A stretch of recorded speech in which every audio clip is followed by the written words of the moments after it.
Gidayeg sa mga motorista kining usa ka lalaking laborer humanag pakabana nga himuan og kanal ang parte sa usa ka dalan sa General Santos City nga dunay mga nangatanggo nga tubig baha nga nagpalisod sa mga mulabay nga motorista.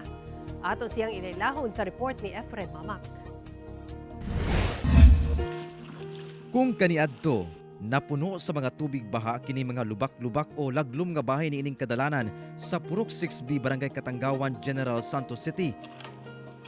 Karon, hinahinay na kining nahubas. Ang nagpasiugda, mao ang 25 anyos nga si Ivan Roy Nabaha, nga usa ka laborer sa usa ka fish pan ug residente sa maong lugar. Gihimuan niya og kanal ang maong kadalanan gamit ang iyang pala nga ginagamit sa trabaho. Kung mag-agi ko diri kapila ka bisis nga makita na ko inani nga sistema.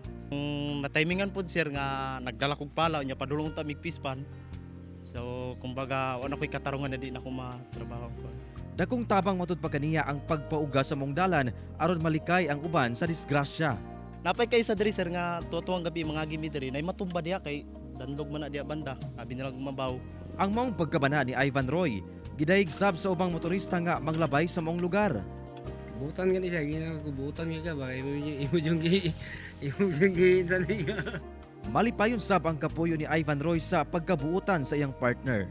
Salamat ko sa Ginoo nga siya nga pagkabuutan. Ginakuhaan pa og pahayag ang barangay kalabot sa road concreting sa maong lugar. Kauban si Gary Balantayog, Bong Vicencio, Efren Mamak. 1 Mindanao.